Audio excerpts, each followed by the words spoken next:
Banff Craft Beer Festival this weekend, and thought I would finally sit down with my friend Scott, executive chef at Pursuit Collection here in Banff. How you doing, man? Very good, very good. Thank you.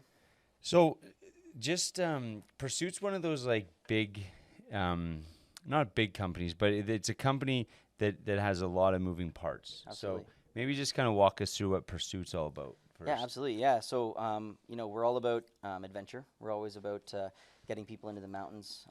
We're really big into supporting the national parks. Super important that obviously if we're here as a business, we want to make sure that we're giving back and we're supporting the parks. So, as a whole, we are we're an attraction company. So, things you would have heard of obviously is the ice fields on the way to Jasper, the Banff Gondola. We also have about 7 hotels in Jasper, 2 here in Banff. Started, I would say 4 years ago when I started with the company, we only had a couple hotels in our repertoire. And now with here in Banff alone, we've got 4, working on 6 in Jasper. So we've really started to add on to that. We also, when Pursuit came to Banff, they actually bought the Brewster company. Okay. So the Brewster kind of amalgamated into that family. So all the Brewster buses you see, all those tours you go through, Maligne Lake and Maligne Canyon out in Jasper, Lake Minnewanka here in Banff. We also own a spa in Iceland that we've opened recently. And if anybody's been out to Vancouver or even Las Vegas, we actually have Flyover. So we own a company called Flyover. So we have Flyover Vancouver, we have Flyover Vegas. We have one in Alaska. We've got a couple properties in Alaska as well. So we're definitely, as you can tell, we're trying to bring people to the mountains or bring people out to those national parks.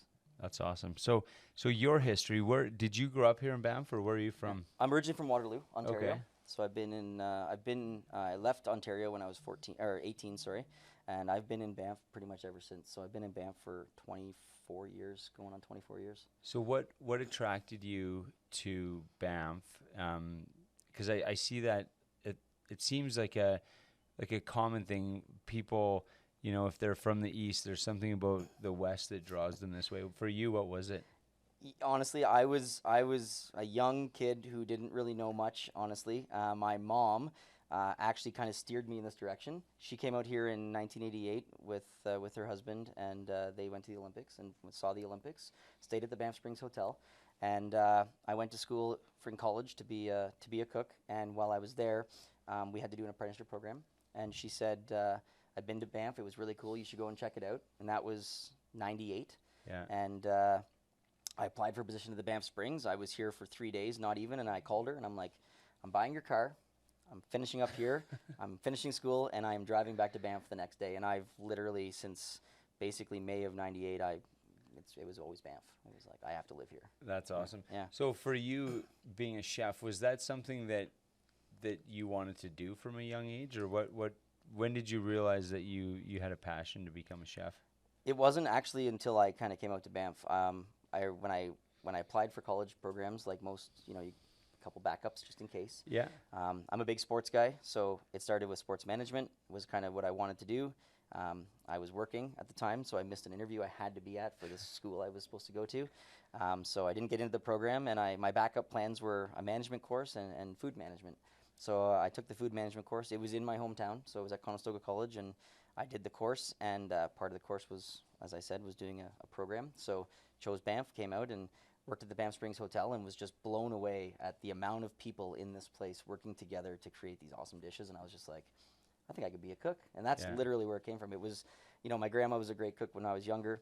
My mom tells me she was a great cook when she was younger. We always debate why You don't have those Yeah. memories Yeah. of your mom being a Don't great tell her cook? I said that. Yeah. But at the end of the day, it was not any one particular person. It was more the sense of teamwork. And, like I said, I was big into sports, so it makes complete sense. You go from, being on sports teams and having those camaraderies and that family with you, and then you walk in the kitchen and it's the exact same thing. It's a group of like-minded people trying to create something great for people and do something cool as a team, and it just kind of, it grabbed me, and I couldn't imagine doing anything else. So I've never worked in a kitchen, but I've always been fascinated by it, because if someone like me walks into a kitchen, on a busy night, and it looks like chaos. Yeah. You know, Oh, and it then is. to see the dishes that you guys Yeah. you know create Yeah. from that chaos Yeah. is amazing. It's awesome. Yeah, It's so awesome. it's a total. Yeah, the analogy of sports is completely there, because you're also dealing with different personalities, different egos, and stuff like that. And Yeah. you know, much like sports, you have to manage all those if you're going to Yeah. succeed. Yeah, absolutely. You know, it's funny you say that because I always joke that the kitchen's just a bunch of pirates. Yeah, That's who we are. Honestly, it's a bag. It's a mixed bag of riffraffs from all over.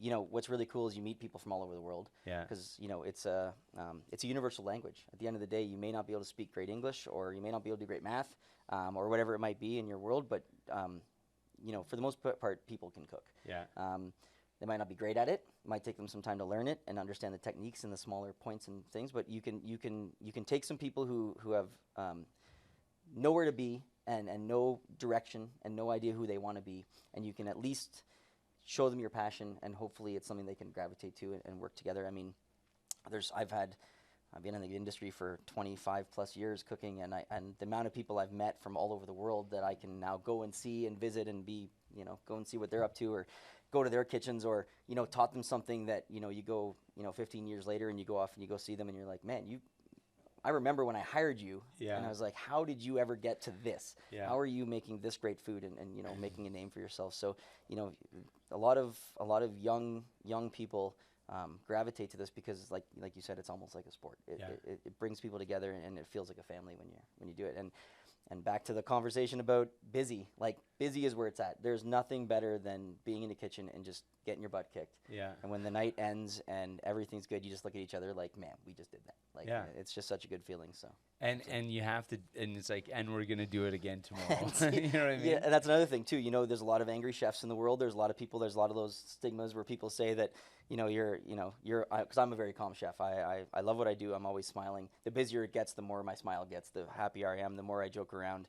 And people always tell me, they're like, "Why are you so calm?" It's like, because like what you said, it's going to happen tomorrow. Yeah. Like, if I'm just going to be in a bad mood today because of what happened today, it's going to happen tomorrow. So what's the point? So. Yeah. Yeah.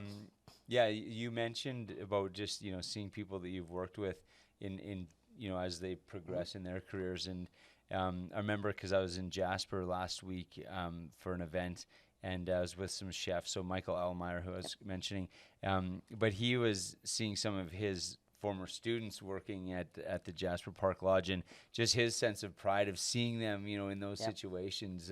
So that must be kind of gratifying. It's awesome. Yeah. It's awesome. I've got a couple cooks that have worked for me in the past who have gone on to really great things and even surpassed what I've done and what I'm doing, and it's just really cool. And some of them just blown away that they got there. Like, when you start with young cooks and young chefs, like, depending on where they are in their careers, sometimes you get some and you're like, you are not going to make it. Like, Yeah. What are you doing here? You just need to go. Yeah.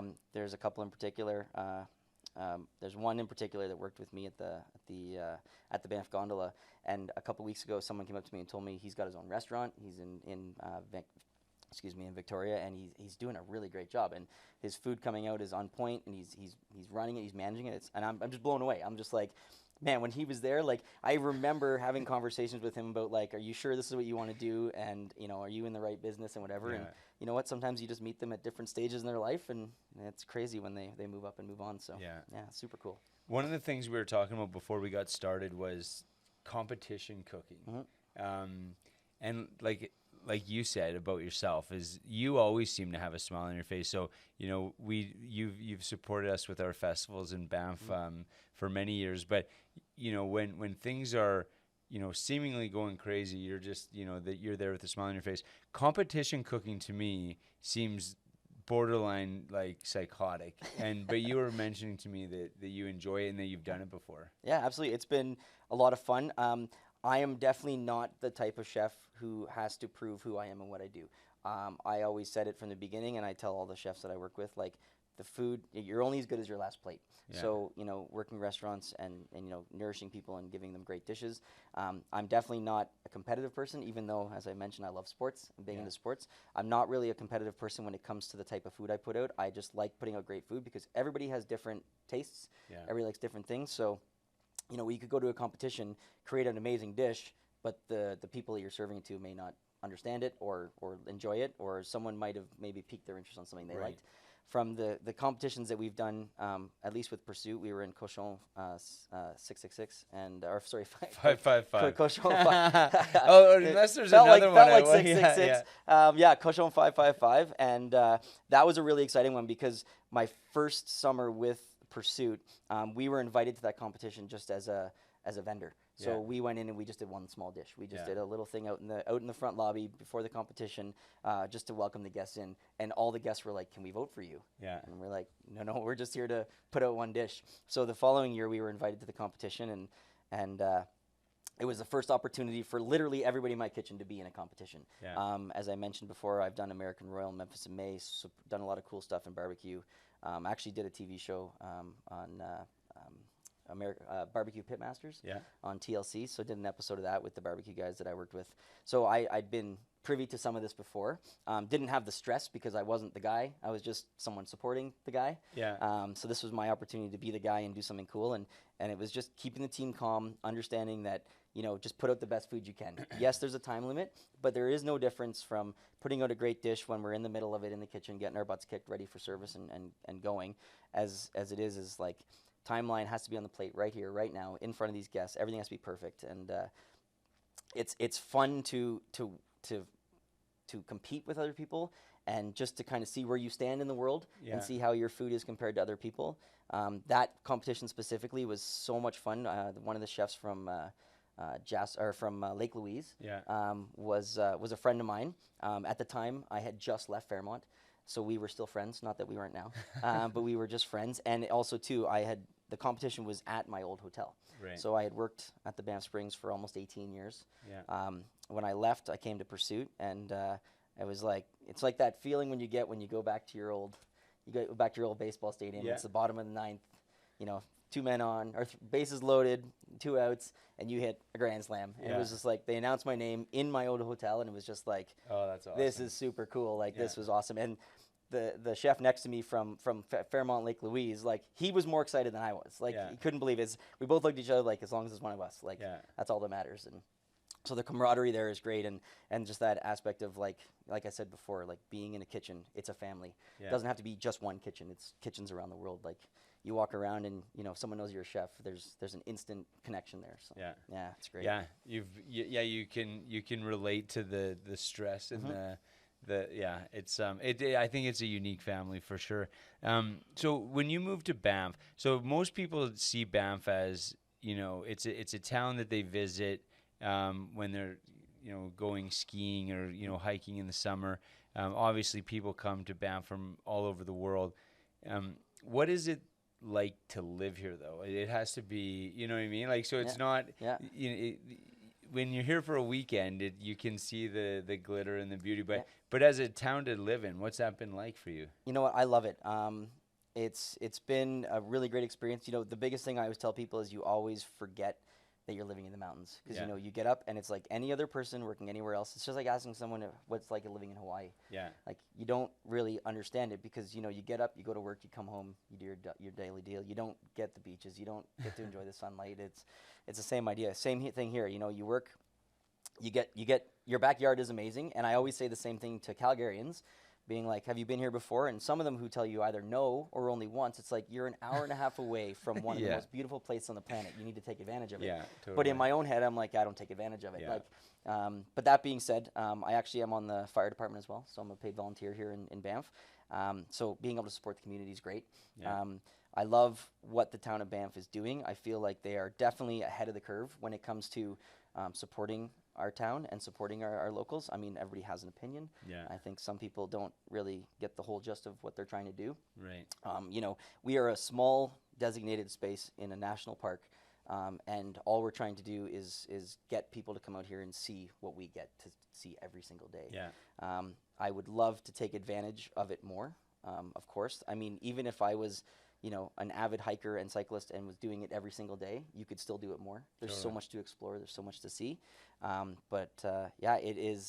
couldn't imagine living anywhere else. It's funny you asked this question, because I'm not even joking. Last night in the event, I was standing in our booth, and for some reason I looked up at the top of the tent, and I don't know why, but I looked up at the top of the tent and I was just like, and I could just see tops of heads of people who had come to this town for this event that you guys put on.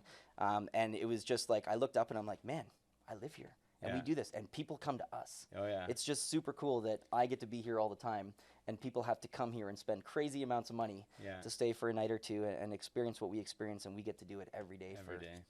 Still a lot of money because obviously rent's expensive and groceries are expensive, and that's another thing too that no people see. Like obviously I was saying I was in Vegas last week and prices are going up there as well. Right. And you always ask those people like, what do you do here? And like the first thing they say is, I don't go to the Strip.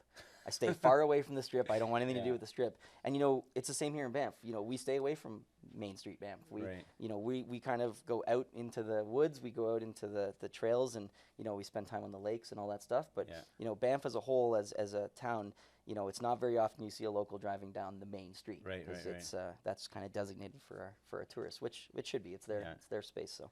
Well, it's crazy you say that too. Like when you think of like Calgarians who have maybe never been here, coming here for the first time, when it's literally in their backyard, right? And I tell my kids that every time we come out here, or if we go to Lake Louise or Sunshine to ski, I'm like, people fly from across the world to come here. Absolutely. And so like you have to like really appreciate it. Like we just drive.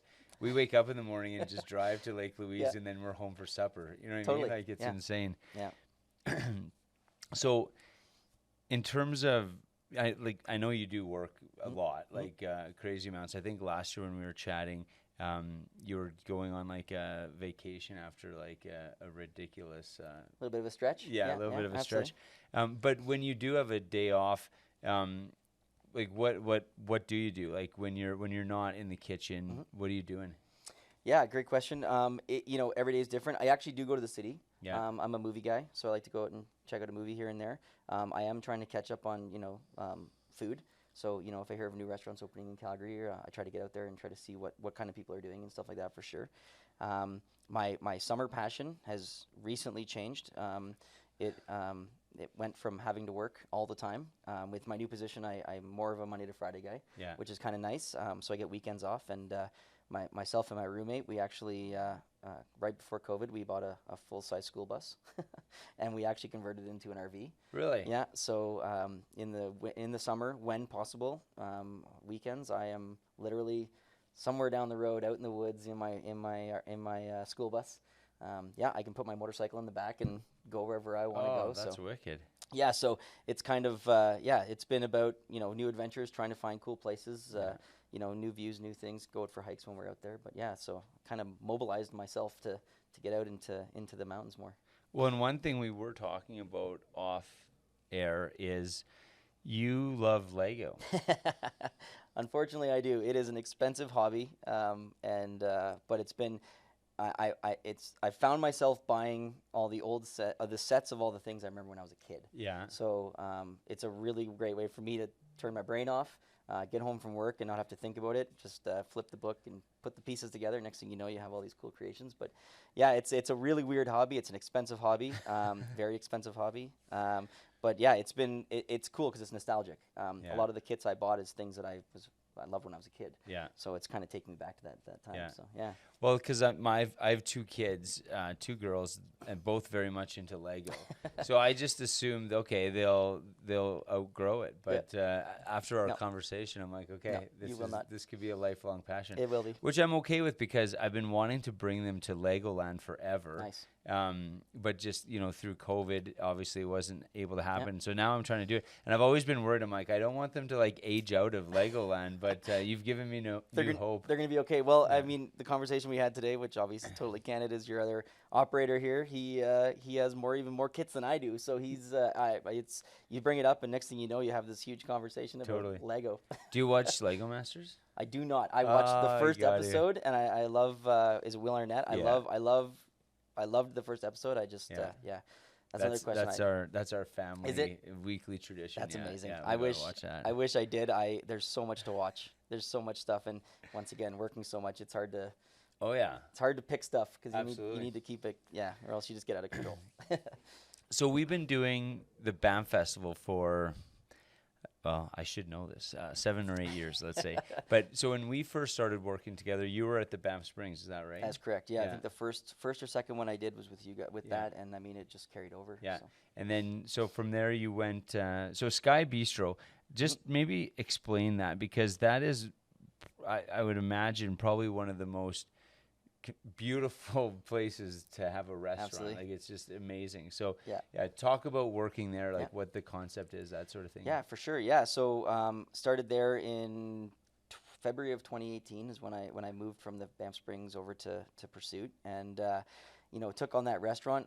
Then when I took the job, they walked me in this restaurant, and I looked at the mountains, like through those. You've been up there, look through the windows, and it's just like, how do I make the food taste like this? Yeah. Like, it was, any chef could walk in there and create a half-assed menu and still be great, with the fact that you have the views, like Totally. you can rely on them. But I didn't want to do that. I wanted to give everybody an opportunity. So what was important to me when we wrote the first menu as a team and we created what we did, it was about making sure that anybody who comes to this country, from wherever, like you said, they come from all over the world, anybody who comes to this country gets a true Canadian meal.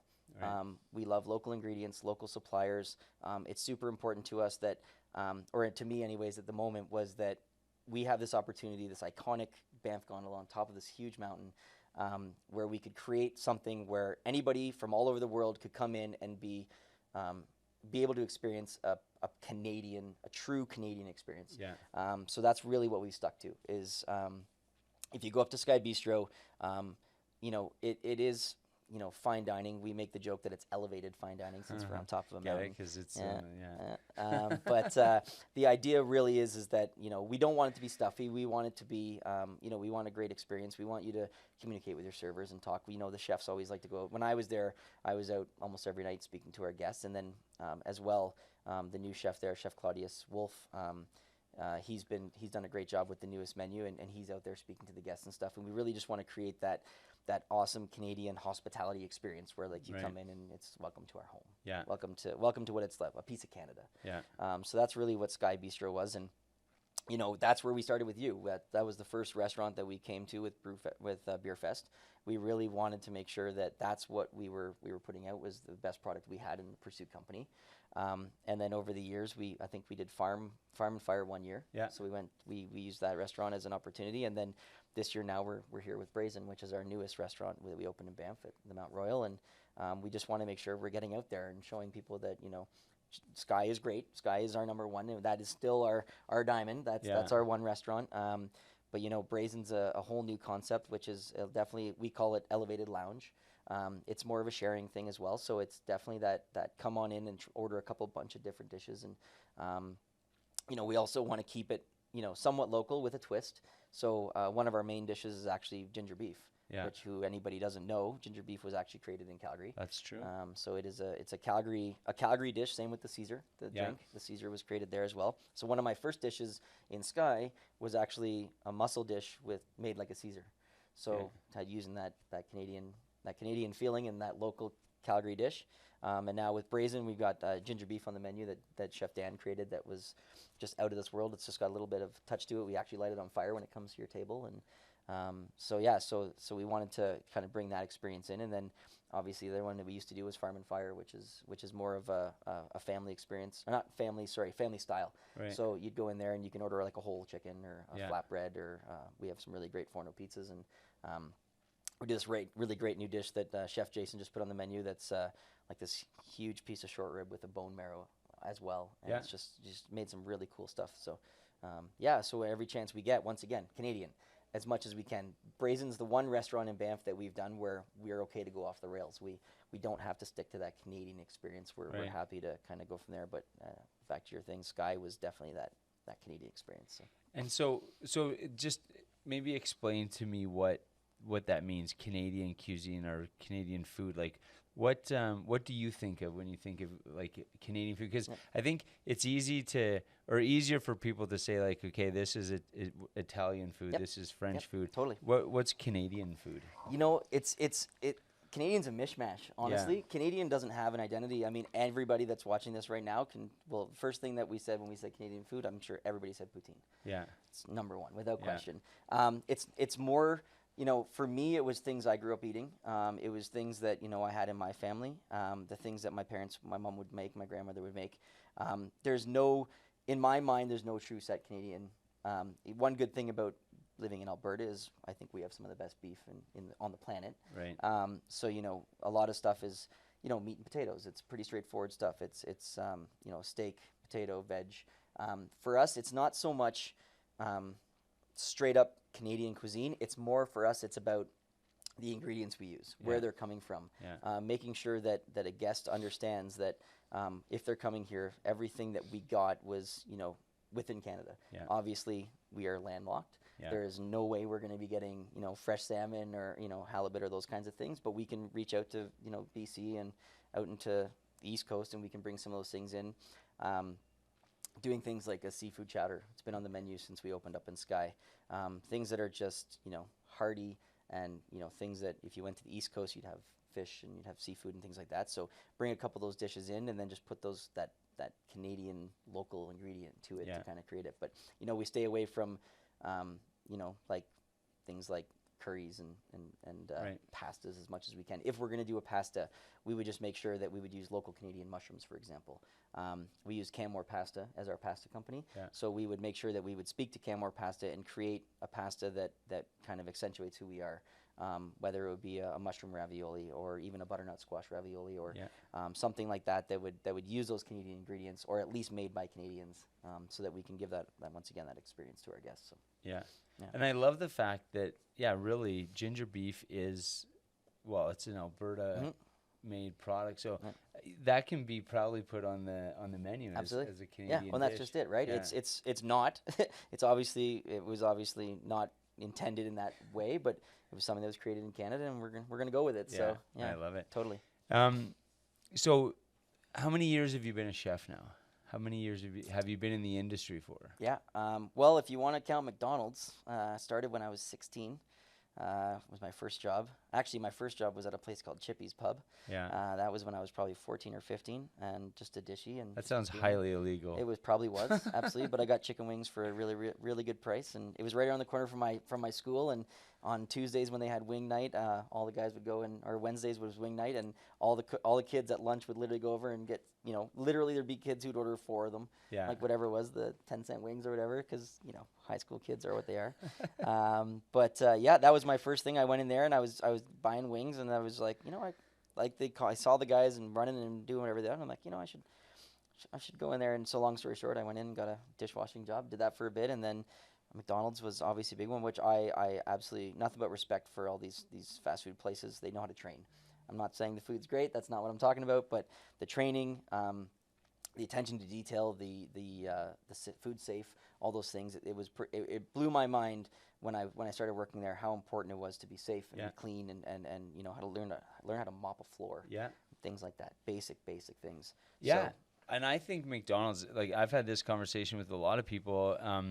Like my wife, when she was, you know, in high school, worked at McDonald's. A good friend of mine, Matt, who works for Village Brewing, and they all speak highly of, you know, how they were trained and what they were, you know, just the process and whatever they went to after that.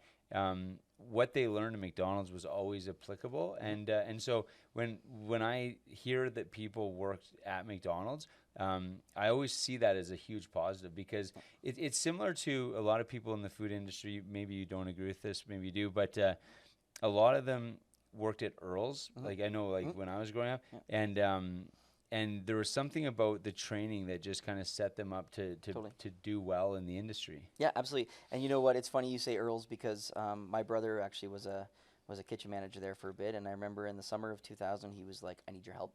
At the time, I was an apprentice, Banff Springs Hotel. I was like, "Earl's." I'm like, "Okay, I'll go and help." And you know what? Going in there, the processes they use, the food costs they use. I mean, obviously, as I got older and started running my own restaurants, I realized, like, food cost is important, portion cost is important. And you go into Earl's and everything's in their little tubs. Everything is perfectly weighed out. Everything is on point. You know, as a young chef, there's without being disrespectful, there's no creativity there, but it's a really good process. It's a very straightforward. I mean, the chefs that run Earl's, 100% they're creating great dishes and they're doing great things and they're corporate chefs. But when you become a cook there, and you start your first job, you're a prep guy, you're cutting up whatever you're cutting up. So they teach you portion control, they teach you, proper procedures, they teach you cleaning.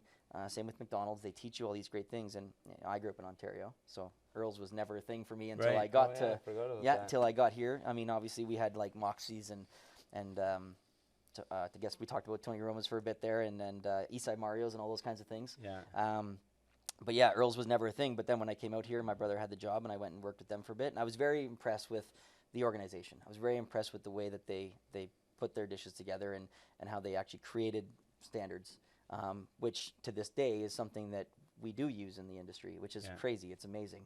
Maybe not to the extreme that they do it and the way that they put their dishes together. But yeah, if I get a resume that says McDonald's, pretty much hired. Like they've gone through all the sanitation and training that I need them to go through. They've gone through all the ways to clean a kitchen properly. They understand, proper food handling. There's timings on everything. I remember, to this day, I still remember managers walking into the kitchen. I was 17, 18 years old, put down their first set of burgers. They'd stick their little thermometers in, make sure everything's the right temperature, document everything, make sure everything is right. And we couldn't serve our first burger until they had the numbers on the pages ready to go that, yes, you can serve this food, and then for the rest of the day, you'd be good to go. So, nice. Yeah, it's definitely a great training ground. Because and I think that for some people, there's the mentality of like, well, I'm too good for that, and and I just think like as young kids, getting experience like that is, I don't think people realize how valuable that is. Yeah, you're not too good for any of it. There's always a chance to learn. It doesn't matter what restaurant you're in. Totally. Doesn't matter what you're doing. Whether you're working in a tea shop or you're working at McDonald's or you're selling clothes, it doesn't matter. You're gaining experience. You're learning something new, and you're being responsible. Yeah. When I worked at McDonald's, we don't make a lot of money. That was never the point, especially when I was there. I was 1996, 95. Minimum wage was a little lower back then. Yeah. But still like, made money, was able to afford to, it was still my mom's car, but I was able to drive my mom's car, put gas in my mom's car, go out to do the things I wanted with my friends and have that cash. So definitely a great opportunity to hire. If anybody comes in, like I said, anybody who comes in with McDonald's, A&W, any of those on their resume, definitely get my attention. Yeah. So what do you love right now about your position, about being a chef? Like what keeps you excited? The biggest thing, I have two. One is creativity, and not just mine, the people that come into the kitchen. And the second thing is passing on this knowledge. I love teaching more than one way to skin a cat. I absolutely love having a chef or a cook or a young person come in and show them something and just see that look in their face like, like this is awesome. This is amazing. What an experience. Like I didn't think of that when I wanted to do it, or you have a great service. You have a lot of young chefs in the kitchen. You put out a great night. You might have a flaw here and there. Things happen. Overlook that stuff. The guest comments coming back, saying how much they love the food, that they'll be back, that they'll be telling other people. The look on a cook's face, not mine, but the young cooks, when they realize that they've created something or done something great for someone else, nourished people, that to me is what it's all about, is that experience we give people. And for me, yeah, sure, you can go to a restaurant, have a meal, and you move on. But I would rather someone goes to a restaurant and has an experience. Get to, something from their past. I always remembered a couple times I went to a restaurant, and I think it was a potato dish. It wasn't anything special, but I remember I finished that dish, and all I could think of was my grandma. I was like, man, like that is exactly what it tasted like, 20 plus years ago. I remember this dish, and it took me back to that moment. And that's the kind of stuff that I love about this industry is, we have this opportunity to create these great feelings and emotions with people. Yeah. And one of the things that I've always said is, I don't really necessarily need to be passionate about the same things as people. I just get really excited when I get to hang out with passionate people. So, like I said, and you and I have, gotten to hang out a few times over the years. And that's something that I've always noticed about you is like, you're just like, this is like, you're always just like, let's get going. I love it. I love it. I'm getting excited about it right now. Like, we're having this conversation and, Beer Fest is in 5 hours. Yeah. And I'm already thinking I got to get over and turn the sous vide on and get the burgers in there and get them ready to go. And like, like every day is just like, I want to feed people. I want that opportunity to give people a new flavor, a new try something new and see what they like. And you never know. You know, you get some young people in, you create some great dishes, and next thing you know, maybe they'll join you. Maybe they'll be part of your team. Maybe they'll want to come in and be like, hey, you know, I love what you're doing, and I think it's something I could be good at. So yeah, absolutely. No, it's awesome, man. Thanks for taking the time. Absolutely. Your team's going, where the hell is he? My team's probably going, where the hell is he? But it's all good. That's what we do. There. Yeah. It's all good. They know we're pretty busy doing something. Yeah. Awesome. I appreciate it, man. Awesome. Thank you. Thanks, Scott. Thanks for your time.